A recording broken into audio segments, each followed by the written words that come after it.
give me the name inside the book behind me. The cover. Open the cover. Careful.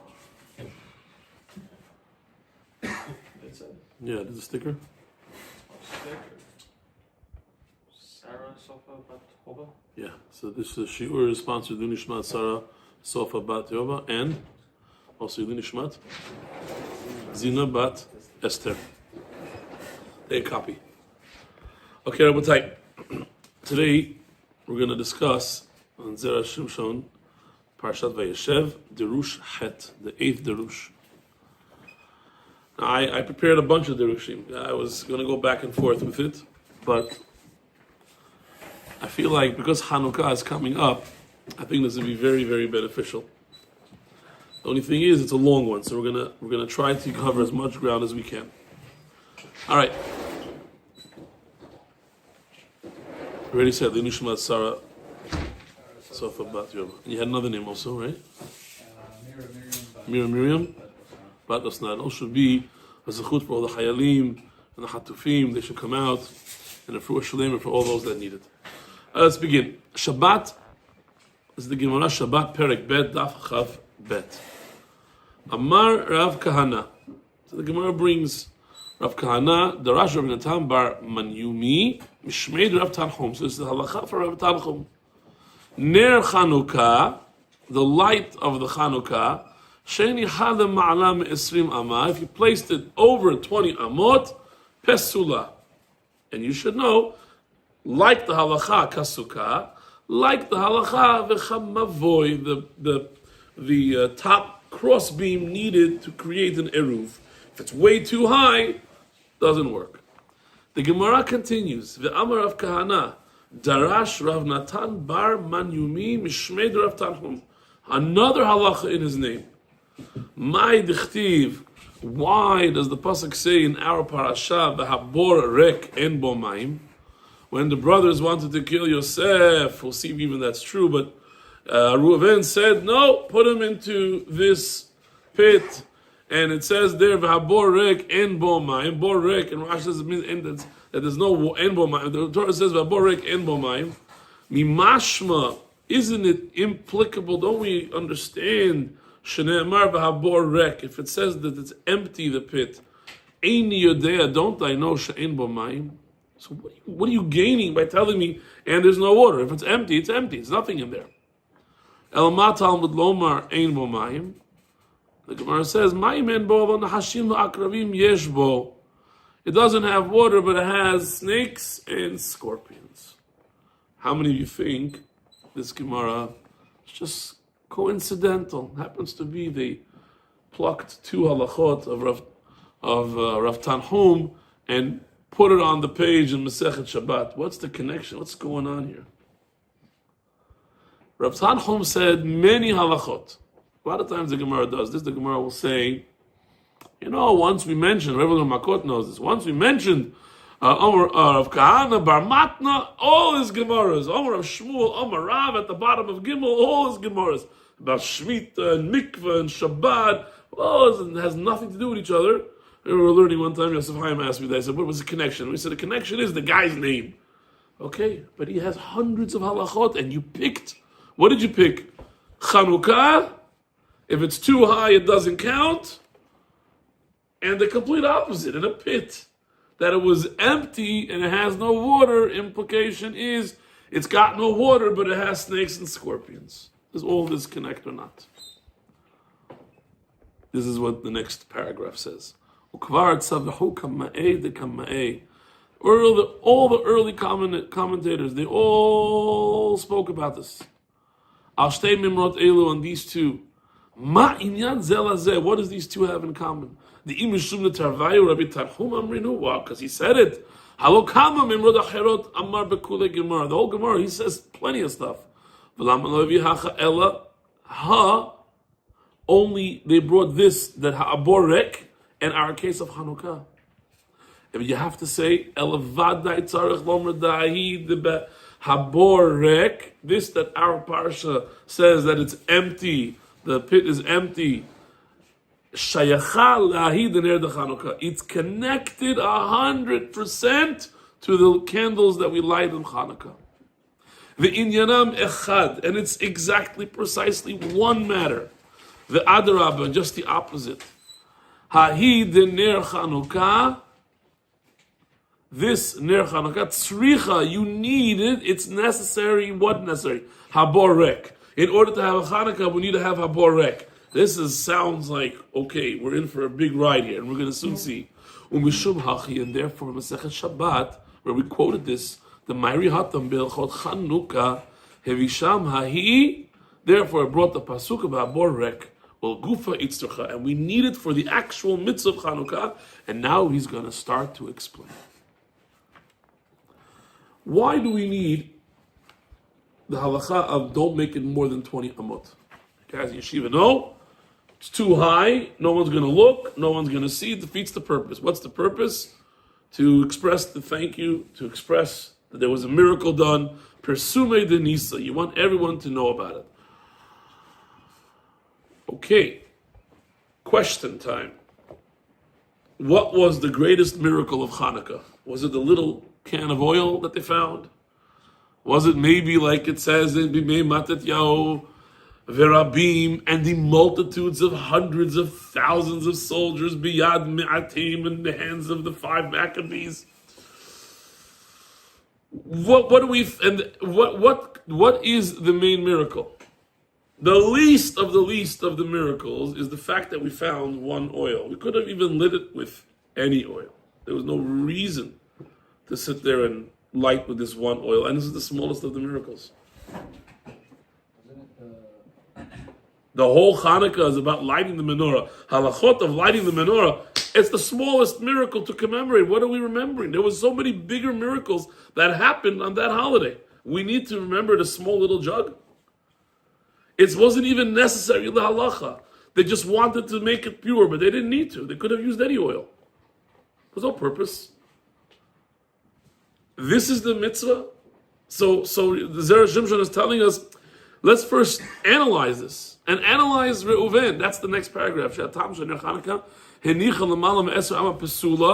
can't put in more than 20 amas, because it doesn't show the miracle. It's too high. No one's looking up there. No one's going to remember there's even Hanukkah.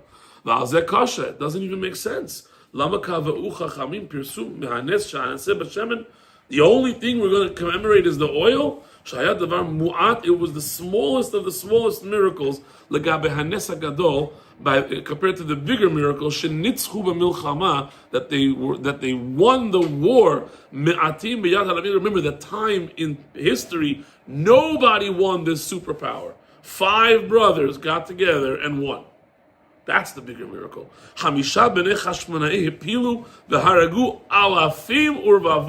They killed thousands and thousands of Greek soldiers. This we should remind everyone. In fact, we say it in the the multitudes in the hands of the few. Right? To remember it in the world, and to advertise it, the salvation of Hashem. Sharei, Nes Hashemen. Even though we're talking about this little oil, it's a great thing, you found it. Hold on. You're just going to commemorate oil? Elisha, with the wife of Ovadia. Ovadia was the Navi by King Achav. Yeah. Why did Achav, the Rasha, have Ovadia? Anyone know? He copied from this parsha. I'll tell you, Zera Shimshon says it in other Derushot. Quickly, I'm not going to get to it. He wanted to do what Potiphar did, what Lavan did. Lavan took Yaakov, hired him, everything was blessed. Potiphar took Yosef and hired him, the whole, it's blessed. One of the last Derushot you're going to see is mind-boggling. Achav tried to do the same thing.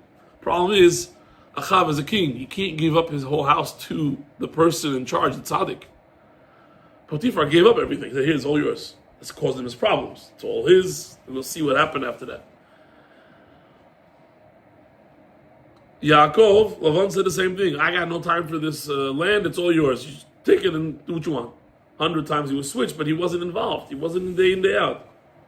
So Hashem blessed him through the tzaddik, connection to the tzaddik. which, by the way, just one more piece of information.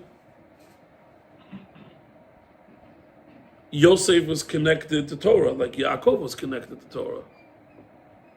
But Yosef was stolen and put into another land. He didn't learn anything new.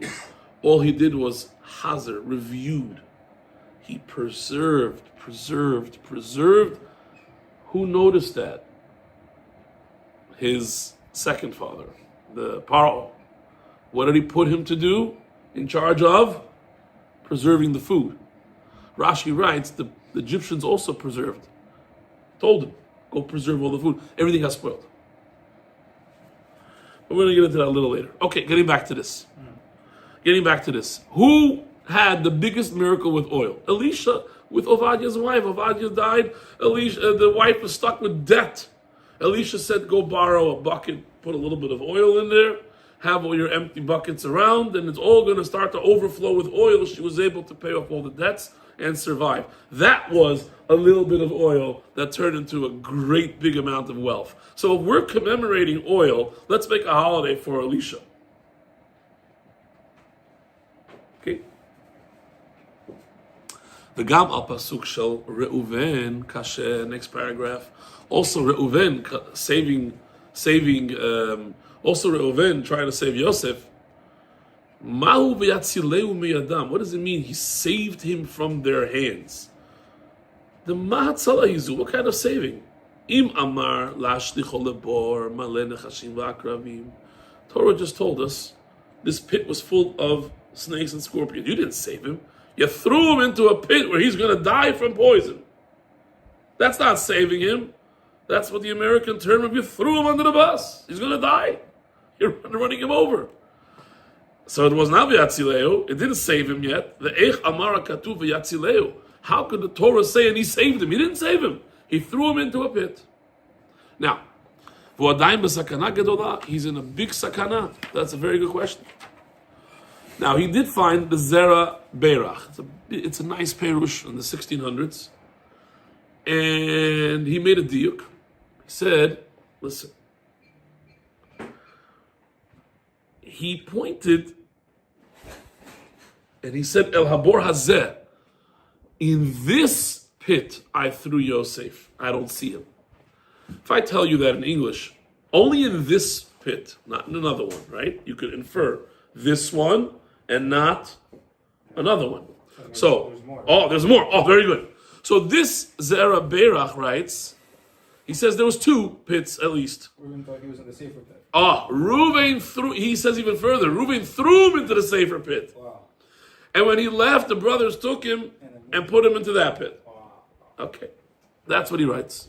But he says, I don't know, I couldn't find a pasuk that supports that there were two pits other than this one technicality. And to say that the brothers moved him, I don't see that. So he didn't like that. Right? So we'll go quickly through here. V'hen emet shebazeh bal zera beirach chelek bet teretz. He gave an answer. In my deita midrash rabbah that there was two shnei borot hayusham, two echad malet zerot. One was full of pebbles. One was full of snakes and scorpions. Reuben ishlichol lebor malet zerot. Reuben threw him into the pit that was full of pebbles. And now it makes sense. V'hashta dayek shapir kira. The pasuk makes sense. Lomar to say v'yatzilehu miyadam, from their hands. Mishum dehach havi hatzala gemura. I did my job. I saved them from their hands. I put him in this pit. What happened after I left, I don't know. That's not me. That's what Reuven could be saying here. The Echav and the brothers, himshichuhu misham, took him from the safe pit, lebor malena chashim v'rakravim, and they put him into the pit full of snakes and scorpions. And even though the Midrash says, yesh lo semech, we have a little hint, el bor hazeh, Miklal implies she'asham boracher. Im kol zeh, nonetheless, ein lanu beketuvim. Nowhere in the pasuk, nowhere in the midrashim does it say that he went ahead and we made a switcheroo. No one in yeshiva heard. You heard yeshiva before, where Reuben put it in one pit and the brothers made a switcheroo. No one heard of that. So the Zera Shimshon was like, we're not accepting this pshat. Okay. How could the brothers take, he says, ve'od eich mil'u libam. He doesn't understand. How could the brothers then take and sell Yosef if they were just put into a pit full of snakes and scorpions? Who saved them? He writes here the words, the Marei Saye, Marei, our master helped him. If these brothers who are tzaddikim saw Yosef is being guarded by God, not one thing touched him in this pit. Are you crazy? You're going to sell him? What's wrong with you? That's the next question. And then he tops it off with a fifth question. This is already Ve'od lama itzterich ruach hakodesh. Rashi writes, when it says in the pasuk, Reuven said, I'm going to come and save him, lema'an, in order, hatzil otom miyadam, to save from their hands. Rashi has to write, in Ruach HaKodesh, meaning to say, the Torah is telling us not something that's evident, something extra, meaning there was an ulterior motive. What was really going on here, that Reuven saved it, that the Torah had to say, no, he really did it because he was truly a nice guy and wanted to bring him back to his father, and he didn't do it for some ulterior motive. What could have been that ulterior motive that the Torah had to write it here, writing Lema'an in order Hatzil Otom Yadam? It's a story, or you're narrating. Story, it's happening in real time. And then pause, they narrate. Lema'an Hatzil Otom Yadam, in order to save them. The Torah, Hashem is giving his narrative here. It's Ruach HaKodesh here. Why? Why we need that for Reuven? With these 5 questions, he goes in to make the connections. Now, because of time constraints, I'm going to tell you the connection without doing it inside, but I think it's going to be very understandable. There's a Gemara that talks about the following halacha. Am I hayav, if I take somebody, throw him into the water, or throw him into the fire, and he dies? I killed him or not? I didn't really take a knife and cut him. I threw him into the water, he's drowned. I threw him into the fire, he burnt. Gemara says, everybody holds chayav, vadai, for sure, you caused the death. Then the Gemara says, what about a snake? Here's the radio connection. What about a snake? I took a snake, I went to the person. It bit the person, and the person dies from the poison. Am I chayav or not? Machloket. Rabbi Yehuda says, the fangs are there, it's always giving out the poison. No matter what you do, you're chayav. That's the Rabbi Yehuda. The Chachamim, they say no. The snake sometimes will spit out poison, and the snake will sometimes not spit out poison. And therefore, Rabbi Yehuda says, if I took a snake, a poisonous snake, to a person, it bit him, and it killed him, I'm patur. Because I didn't do it. The snake chose to throw the spit. Sometimes it won't throw out the spit. The poison. Now comes the explanation. When Hashem punished us in Egypt, we became slaves. They didn't want to sit with us. They couldn't sit with the Jews. The subjugation was there to keep us together. And it worked. We were able to receive the Torah 50 days later. When we went to Greece, when the Greeks took over, could be it was too excessive. Is it the snake that automatically kills you? Then Hashem is hayav to save us, there's no way out? Or do we say, no, it doesn't always poison. We caused it to ourselves to get the poison. We're in galut. If we're bad, it gets bad. If we're not bad, it's not bad. Therefore, he's not chayav to save us. It's really us. And when he saves us, like it happened by Matityahu and Matityahu, we went and said, thank you. You did something you didn't have to do. And the same thing applies to Reuven and the brothers. Reuven says, I don't want you guys to kill Yosef. I want to save. You're going to be responsible. So I don't want you to put them I don't want them to get killed even with snakes and scorpions. Because it's going to be, you're responsible. I want to save you. While the brothers felt, no, like the Chachamim in this case, maybe it will, maybe it won't. We'll throw him into the pit. And on that, we answer and we say, guess what? Even if you're not responsible, Hashem protected him, he's a tzaddik. Hashem protected him, he's a tzaddik. And even if you're not responsible, the snakes did it, what they had to do. It looks bad. You're the shevet of Hashem, Shifteka. And therefore, I don't want even from that to come out a problem. So now it makes sense. When the Torah writes, the Gemara writes two halachot of Hanukkah, and the story of the empty pit, it definitely connected. How is it connected? Because you have Persume Denisa, you have to say thank you. Why do you have to say thank you? Didn't Hashem put us in a terrible situation? No. He puts us in a situation, if we're bad, it turns bad. It's like the Chachamim that say the snake bites, and whether it gives poison or not, that's the snake's choice. That's what we do to ourselves if we didn't do the right things. Therefore, when we say Hallel, we say all that good stuff, say thank you, because it didn't have to do it. It didn't need to do this to save us.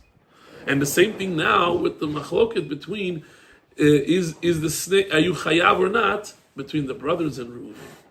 The brothers felt, we're not going to be chayav, we're not doing anything, throw them into the pit. Yehuda says, no. We are going to be chayav. But even if we're not going to be chayav, it looks bad and we'll be chayav anyway. Let me go and save.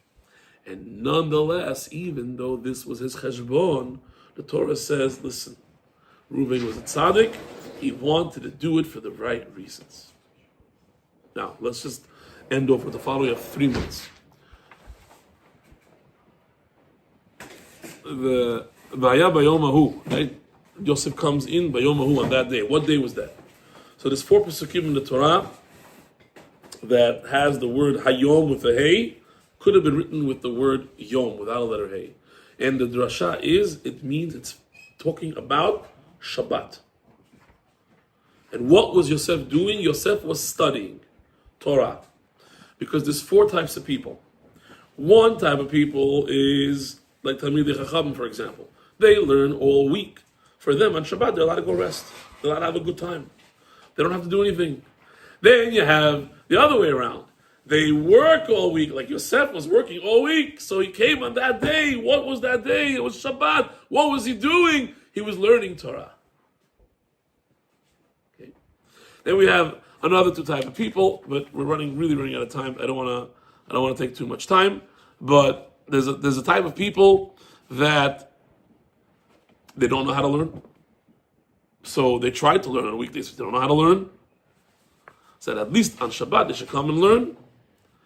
And then the one who totally neglects it, that's the 4th pasuk, and that comes from the Shemitah. When they didn't keep the Shemitah, it also used the word Hayom, and Chalila v'chas, if they don't use Shabbat for learning Torah, Chas v'shalom, what happens? This is what the Zera Shimshon writes. And on that day was the day of Shabbat that he came, and that was the day that he was learning, and what was he doing? He was reviewing. This was the secret of Yosef that Paro realized, and therefore put him as Navon v'chacham, and he told him, you could preserve all the food. If you could preserve all the food, then Egypt will be saved.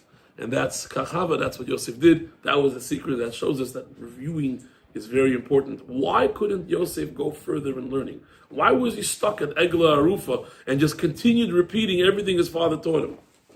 Because he was learning alone. He didn't have a chavrusa.